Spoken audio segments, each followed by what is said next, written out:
था किस प्रकार से आपको क्या करना है, थर्मोडायनेमिक्स में प्रोसेस पढ़नी है। सेकंड लॉ ऑफ थर्मोडायनेमिक्स किया, एंट्रोपी किया, एंट्रोपी करने के बाद इसे बताया डेल एच से रिप्रेजेंट करते हैं।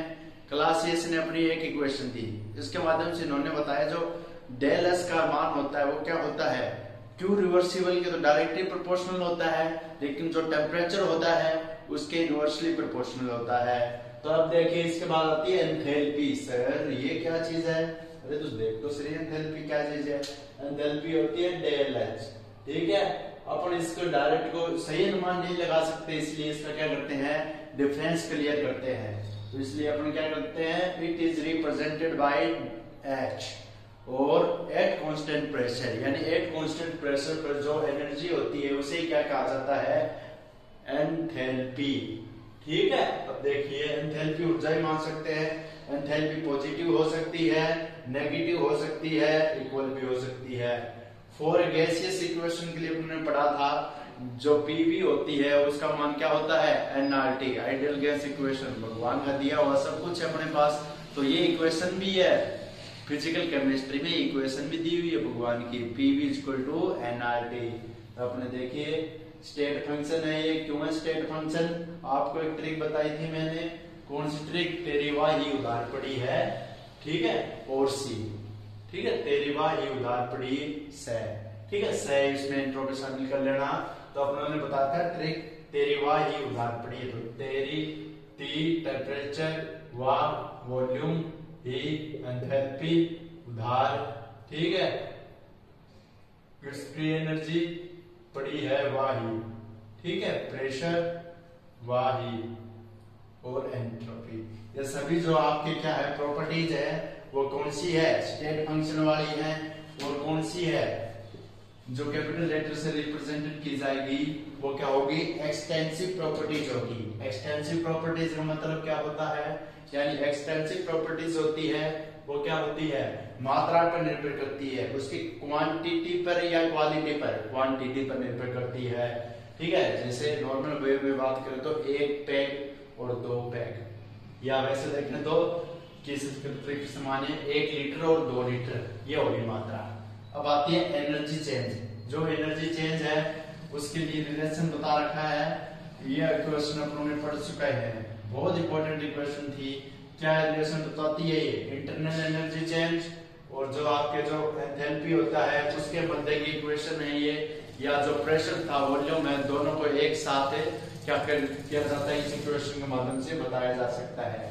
तो अपन क्या लिखेंगे, relation between enthalpy and energy change, तो H is equal to E plus PV. अब इनका अपन को क्या करना है, डिफरेंस, क्यों, क्योंकि अपन एंथैल्पी और इंटरनल एनर्जी को सिंपली वे में सही तरीके से कैलकुलेट नहीं कर सकते, तो इसलिए अपन क्या करेंगे, del H del E plus del PV, तो इसे क्या कहेंगे, change in pressure and volume, ठीक है। ये प्रेशर और वॉल्यूम का चेंज होगा, तो आप इस डेल के साथ दोनों को मल्टीप्लाई करेंगे, एक बार P के साथ एक बार V के साथ, ये मल्टीप्लाई होगा, तो del H is equal to del E plus, अब की बार P डेल P और V डेल P। अपने पता है एंथैल्पी में प्रेशर कांस्टेंट रहता है, तो डेल P इसमें क्या रहेगा, कांस्टेंट रहेगा, तो डेल P कांस्टेंट रहा तो वॉल्यूम भी 0 हो गया, और इक्वेशन कितनी बच गई, ये बच गई भाई, सवाल है ना समझ में। और अब अपने इसमें लगाएंगे फ्रॉम आइडियल गैस इक्वेशन, भगवान की दी हुई है, पीवी इक्वल टू एनआरटी। ये सभी रोड़ा किसके लिए हो रहा है, यानी सभी मामला किसके लिए हो रहा है गाइस, ये हो रहा है सभी मामला स्पीड एलबी के लिए, अकेले सबको फिरा रखा है, सब सेटिंग करवा रखी है, तो ये अपनी सेटिंग के लिए क्या करेगा, सभी को घुमा रहा है चारों तरफ। तो डेल पी 0 हो गया, 0 होते ही P del B del E, ठीक है, यहाँ पर डेल पी 0 होते ही del H del E plus P del B, ये इक्वेशन निकल के सामने आई, इसको उड़ा दिया क्योंकि ये 0 ही हो गया। अब इसमें PV equal to NRT equation रखेंगे, तो एनआरटी हम देखिए कौन कौन सी टर्म मैच खा रही है, तो पी डेल बी से अपन क्या लिख सकते हैं, एनआरटी, इसको पी डेल बी मान सकते हैं पीवी की जगह, और एनआरटी एनजीआरटी गैसीय इक्वेशन के लिए, एक मोल गैसीय के लिए, एनजी क्या है सर, एनजी है प्रोडक्ट के मोल माइनस रिएक्टेंट के मोल, ये अलग अलग इक्वेशन निर्भर करती है। एन का मान 0 हो तब कैसी स्थिति बनेगी, एन का मान यानी प्रोडक्ट ज्यादा हो रिएक्टेंट के मोल कम हो तब कैसे आएगा डेल एच, और अगर आपके रिएक्टेंट ज्यादा और प्रोडक्ट कम हो तब कैसे डेल एच आएगा। अलग अलग कंडीशन आती है, इसके लिए देखिए। ठीक है, इक्वेशन 2 में पी डेल वी का मान रखने पर पी डेल वी का मान ये रखेंगे इक्वेशन 2 में, तो del H equal to del E plus del n g R T. ठीक है, ये मान आ जाएगा del E plus n g R T. अगर मैं इसको 0 मानता हूं 1 को, तो ये पूरी वैल्यू 0, आर और टी क्या है यहाँ पर कांस्टेंट है, तो डेल एन जी 0, तो del H equal to del E. And del n g 0 होता है तब क्या होता है, जो एंथैल्पी चेंज होता है और जो इंटरनल एनर्जी चेंज होता है वो दोनों एक दूसरे क्या होते हैं, इक्वल होते हैं। आ रहा है ना थोड़ा समझ में। अब इसके बाद देखते हैं अपन डेल एन जी का मान जब पॉजिटिव हो, यानी डेल एच का मान पॉजिटिव कब आएगा, एंड डेल एच कब पॉजिटिव होगा, डेल एन जी कब पॉजिटिव होगा कब नेगेटिव होगा। दो टर्म और आती है इसमें, देखिए कब ये पॉजिटिव होते हैं और कब ये डेल एन जी का मान है नेगेटिव होता है। अब थोड़ा सा सोचने की जरूरत है गाइस, इसमें थोड़ा सा आपको सोचना पड़ेगा, इतना भी नहीं सोचना पड़ेगा बच्चों का। पहले ये डेल एन जी कब पॉजिटिव होगा, और डेल एन जी पॉजिटिव होगा, डेल एन जी पॉजिटिव होगा तो क्या होगा, डेल एच का मान अपने आप ज्यादा हो जाएगा, डेल ई से समझाऊंगा कैसे हो गया। और डेल एन जी अगर नेगेटिव आता है तो क्या हो जाएगा, डेल एच का मान कम होकर डेल ई का मान जो इंटरनल एनर्जी उसका मान ज्यादा हो जाएगा। सोचने लायक बात ये है, देख यहाँ पर डेल एन जी क्या है, प्रोडक्ट माइनस रिएक्टेंट। अब यहाँ पर देख कोई भी क्वेश्चन ले ले तू, तब ये देख ये तेरा मान पॉजिटिव कब मिल सकता है, डेल एन जी का मान पॉजिटिव जब मिलेगा जब कोई सी वैल्यू ज्यादा होगी, नेगेटिव जब मिलेगा जब कोई सी वैल्यू ज्यादा होगी। जैसे प्रोडक्ट के मोल मेरे पास है 10, तो 10 मोल किसके हैं, प्रोडक्ट के। ठीक है, 10 मोल है प्रोडक्ट के, इसके मोल है 6, तो 10 में से 6 गए बचे 4, तो प्लस में आई नहीं वैल्यू, तो प्रोडक्ट के मोल क्या होने चाहिए, ज्यादा। अगर प्रोडक्ट के मोल ज्यादा होंगे तो क्या होगी, डेल एच की वैल्यू ज्यादा होगी और पॉजिटिव होगा। ठीक है, ये सिंपल सी बात है, प्रोडक्ट की मोल ज्यादा होनी चाहिए। अब अगर अपने को नेगेटिव कब आ सकता है, ये अगर मैं रिएक्टेंट के मोल 10 कर दूं, इसके 6 कर दूं, तो क्या आ गया, रिएक्टेंट के मोल ज्यादा हो गए, तो रिएक्टेंट के मोल क्या है, ज्यादा हो, रिएक्टेंट के मोल क्या हो, ज्यादा हो, तब क्या आ जाएगा, रिएक्टेंट के मोल ज्यादा हो तब क्या हो जाएगा, रिएक्टेंट मोल ज्यादा होने पर क्या आता है अपना, डेल एच का मान क्या आता है, कम आता है ज्यादा आता है, डेल एच का मान कम आता है डेल ई की तुलना में।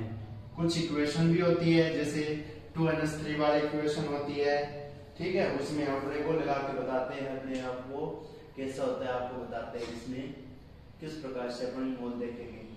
N2 प्लस O2, ठीक है, N2 प्लस O2 एक इक्वेशन लेते हैं, N2 plus O2 chemical equilibrium ने अपने ये इक्वेशन पढ़ी है, N2 प्लस O2 तो 2NO, ये क्या बनाएगी 2NO।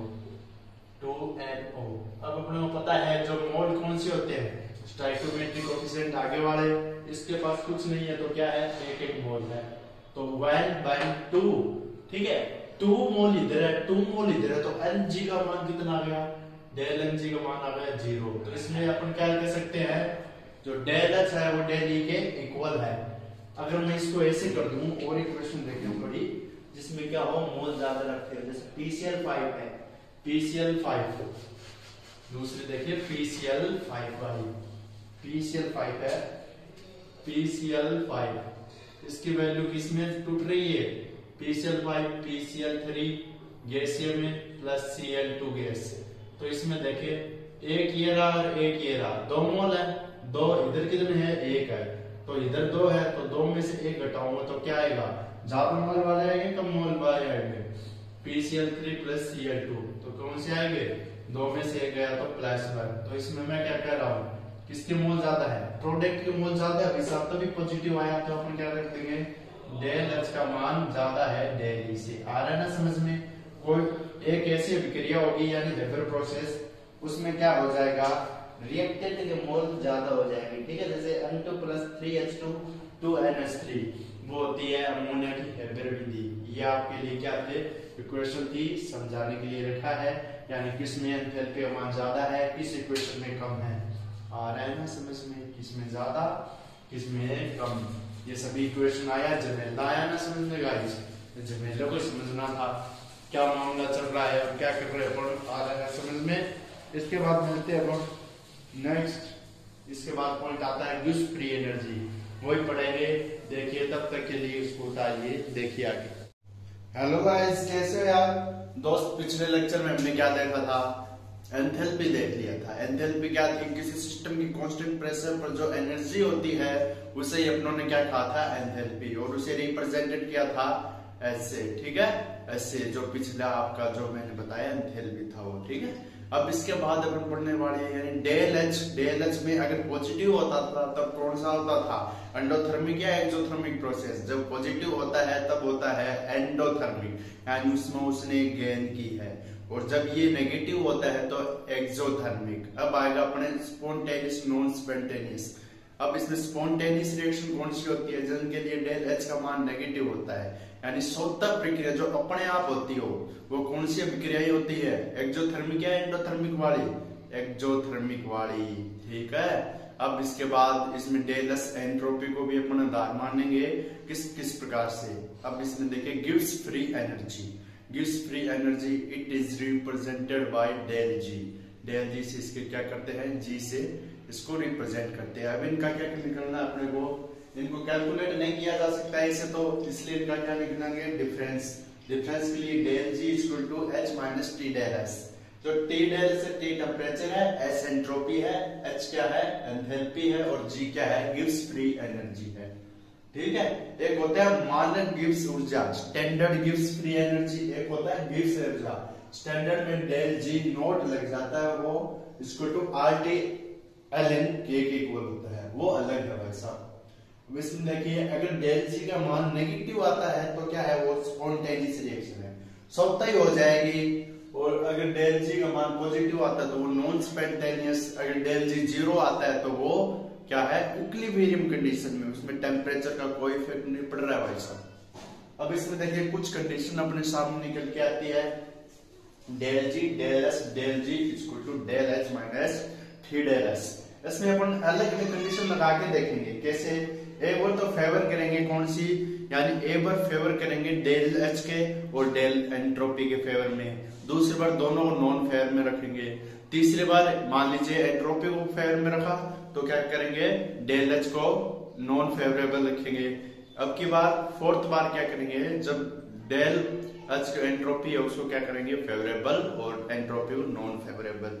फेवरेबल और नॉन फेवरेबल लिखने का मतलब ये है कि डेल एच कैसा रहना चाहता है, एक्सोथर्मिक प्रोसेस रहना चाहता है, नेगेटिव रहना चाहता है। क्यों रहना चाहता है, उसने एनर्जी रिलीज करेगी तो उसका क्या है, स्टेबिलाईजेशन बढ़ेगा।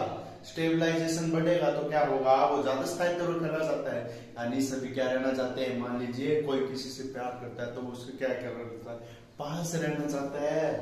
तो इसमें क्या हो जाएगा, del H del G del S. अब इसमें फेवरेबल कंडीशन है नेगेटिव, पर डेल एच नेगेटिव हो और डेल एस पॉजिटिव हो, अपनों ने माना है ये, तो इसमें पॉजिटिव माना क्योंकि फेवरेबल एंट्रोपी ज्यादा है तो पॉजिटिव होगी। डेल एच एक्सोथर्मिक नेगेटिव के लिए तो अपन इसमें मान रखेंगे, तो ये नेगेटिव कर दिया, ये टी और प्लस ये entropy positive, plus minus minus, तो माइनस और ये स्पिन, तो माइनस माइनस माइनस, तो माइनस क्या आ जाएगा, स्पॉन्टेनियस रिएक्शन के लिए।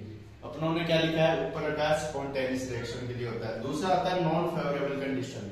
इसमें क्या होगा, ये पॉजिटिव मानेंगे डेल एच, इसको नेगेटिव मानेंगे, यानी कौन सी है, दोनों नॉन फेवरेबल है, यानी एंट्रोपी भी घट रही है और डेल एच का मान एंडोथर्मिक प्रोसेस दर्शा रहा है। तो इसमें पॉजिटिव ये रखा, अब की बात टी और ये एंट्रोपी नेगेटिव रखा, तो minus minus minus, plus minus minus, ठीक है। तो इसमें minus minus minus plus minus minus, तो इसमें क्या आ जाएगा, एंट्रोपी पॉजिटिव आ जाएगी। इसमें स्पॉन्टेनियस को दर्शाएगी, ये एंट्रोपी क्या दर्शाएगी, नॉन स्पॉन्टेनियस को दर्शाएगी, यानी ये वैल्यू क्या होगी, ज्यादा होगी। तो ज्यादा में से प्लस घटा दे तो क्या हो जाएगा, पॉजिटिव वैल्यू आएगी, ठीक है। अब इसके बाद देख तू, तेरे पास आता है डेल एच फेवरेबल। अब की बार क्या रख रहे हैं, फेवरेबल और इसको नॉन फेवरेबल रख रहे हैं, यानी इसको तो घटा रहे हैं, इसको बढ़ा रहे हैं, आ रहा है ना समझ में, यानी इसको तो एक्सोथर्मिक बढ़ा रहे हैं, तो इसलिए नेगेटिव नेगेटिव, डेल जी नेगेटिव टी माइनस नेगेटिव।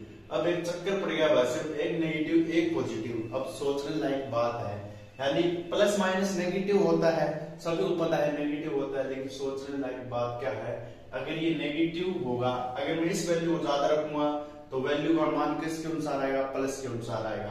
अगर मैं इस वैल्यू को ज्यादा रखूंगा तो नेगेटिव वैल्यू का मान नेगेटिव के अनुसार आएगा। जैसे डेल जी का मान 0 से मैं ज्यादा कर देता हूँ, यानी 0 से कम कर देता हूँ, तो डेल जी 0 से कम कर दिया, टी डेल एच 0, ये इधर जाएगा, कैसा हो जाएगा, इधर जाने के बाद नेगेटिव हो जाएगा, तो क्या आ जाएगा, टी डेल एच ज्यादा है, टेम्परेचर और एंट्रोपी चेंज ज्यादा होगा डेल एच से, तो अपन कह देंगे टेम्परेचर ज्यादा है डेल एच और डेल एच से, यहाँ पर आएगा डेल एच, ठीक है, यानी समझे ना, डेल एच से ज्यादा है, यानी टेम्परेचर पे भी ये इफेक्ट पड़ता है इसका।